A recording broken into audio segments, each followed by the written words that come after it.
So now let's move to the end of the 1940s, and the next date on our journey through the evolution of the drum set and drumming is 1948. In our last segment, we talked about a style called bebop, and bebop was kind of a reaction against the big band music, where musicians, jazz musicians, wanted to take jazz and make it much more of an art form that wasn't about dance music. It was more about really exploring the outer edges and the boundaries of what you could do with jazz music.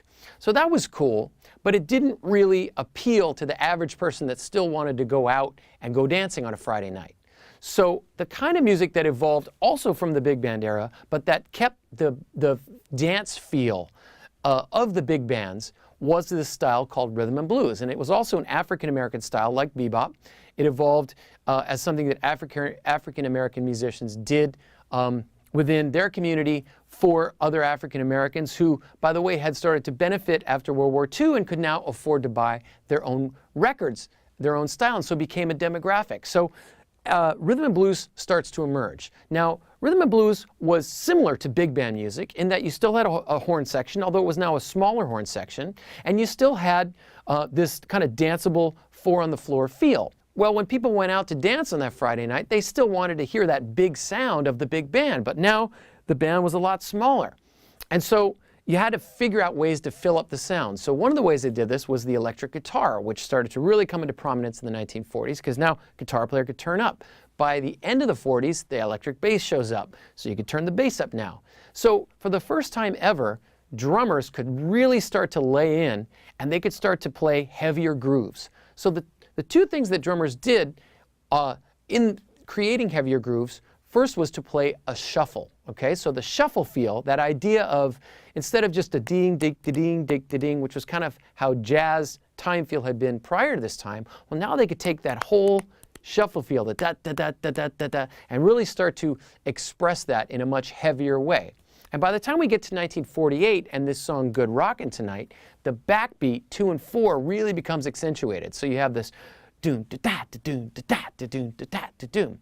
Now today, when we sit down to play a groove, a lot of the times in many styles of music, popular music, whether it's rock or funk or hip hop or gospel or soul, country music, any of these styles, you automatically play a really heavy 2 and 4 on your snare drum, right? A backbeat.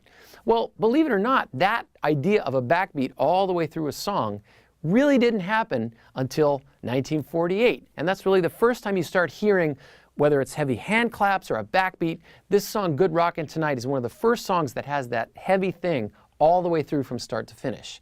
Now, prior to this time, it really would have been difficult for a drummer to play a backbeat from start to finish because technology was such that he would have drowned out all the other instruments. And we talked about that in an earlier segment in this series. But now, with the electric guitar, the electric bass, technology in the recording studio is better, you start to have some microphones for the other instruments, now a drummer can really lay in.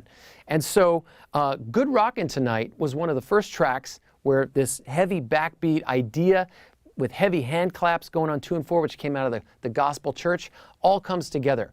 And amazingly, it's a huge hit. In fact, this song stayed on the charts for 6 months. It was that popular. Big reason why was because of this heavy backbeat going, and guess what? People love to dance to it. So Good Rockin' Tonight, 1948, it's a major step forward for the groove in terms of rhythm and blues, shuffles, and backbeats.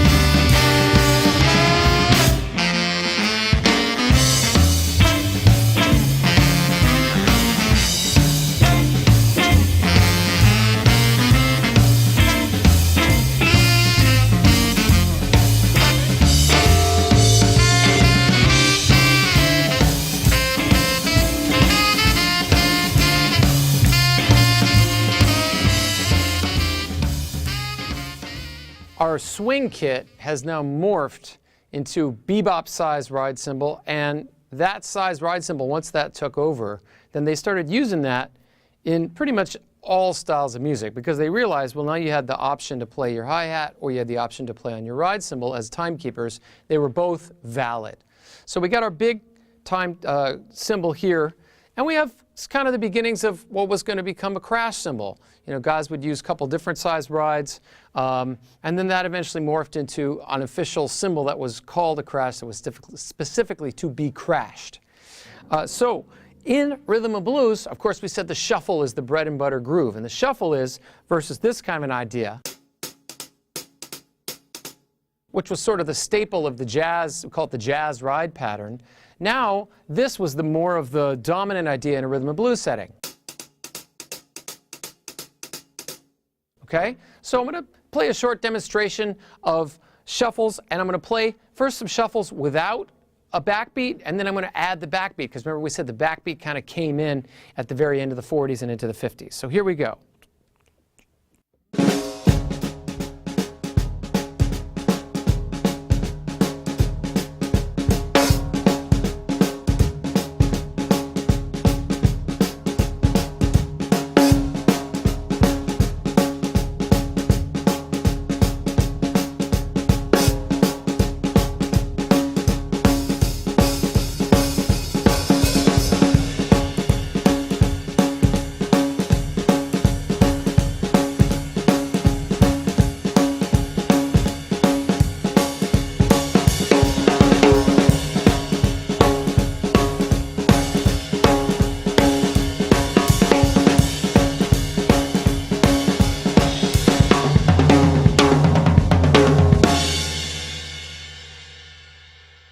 Now we're up to the year 1952, and this is an important year because it really coalesces the dawn of a new phenomenon, a new way of playing the drums, and that involves double bass.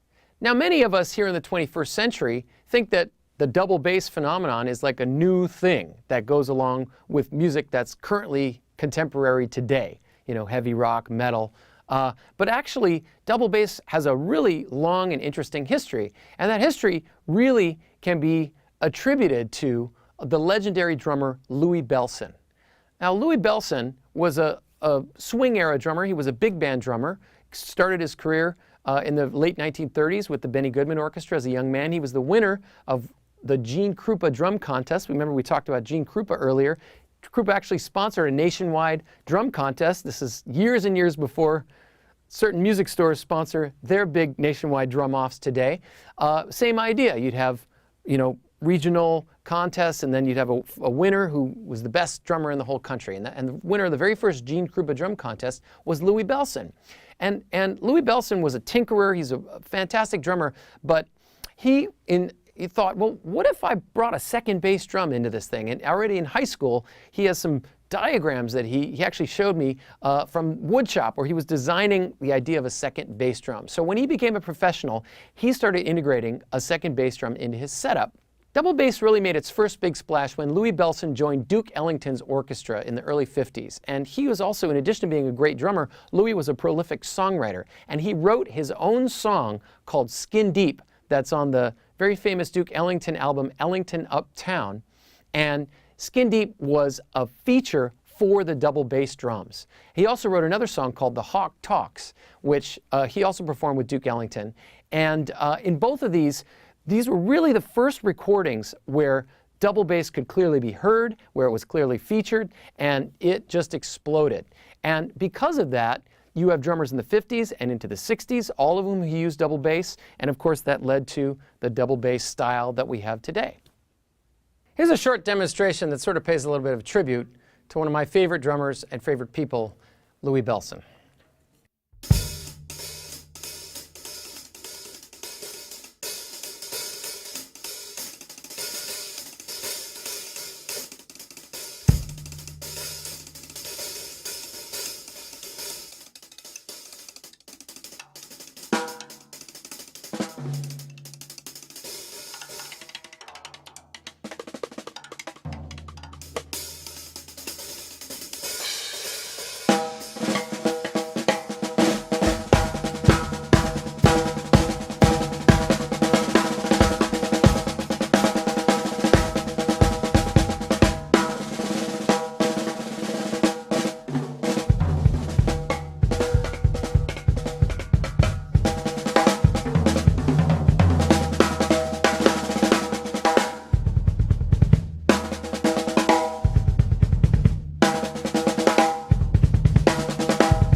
So far in this journey through the evolution of drum set and drumming and drum playing and cool things related to drums, we've talked about a lot of different things, everything from ragtime to early jazz to big band swing and rhythm and blues and bebop. But now we're moving into the 1950s, and the next date we're going to focus on is 1954, because we're moving into what's going to be a huge style that's going to be a game changer for everyone and lead us to where we are today, which is the style, of course, of rock and roll. Now, a lot of different things contributed to rock and roll. Rock and roll didn't just fall from the sky, fully formed the way we think of it today. It evolved out of all these other things we've talked about and kind of came together in some cool ways. So one of the key elements of rock and roll was a style called rockabilly. Okay, now maybe you've heard about rockabilly and you think, well, it's something to do with the South, I think, something to do with country music. Well, you're pretty close. Rockabilly was a style that evolved in the South, in places like Arkansas and Texas and Tennessee. And it was essentially taking country music, the style of country music, and adding drums and a more of a beefed up sound to it. So drums play a really key role in the evolution of rockabilly as a sound. Other styles like jazz or rhythm and blues had drums, since their inception. But country music was an acoustic form that had come from Europe originally, and they had resisted having drums. Drums and the drum set especially was not a part of the country sound. But as we get into the 1950s, so many other styles of popular music are using drums that the people in the country world start to say, okay, if we're going to stay current with our music, we need to start adding drums. So the drums start to show up in country music, and especially in this style called rockabilly.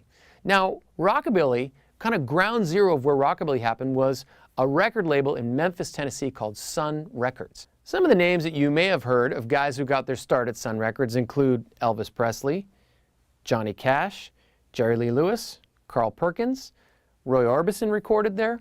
And these guys all headed to the Memphis area to get to they were all doing this cool rockabilly sound. So what was rockabilly? Well, the sound of rockabilly, a lot of it is driven not by the drums so much as by the bass. And a lot of times you hear clicking, kind of a chick, chick, chick, chick going on rockabilly records, and a lot of people think that's actually the drums. Well, believe it or not, that is the sound of what we call the slap bass. This goes back a ways to the evolution of country before there was drums, and they used the bass to create the rhythm. So the bass would go tuk tuk tuk. They'd literally let the strings slap off the neck of the bass, and you get this very particular kind of sound.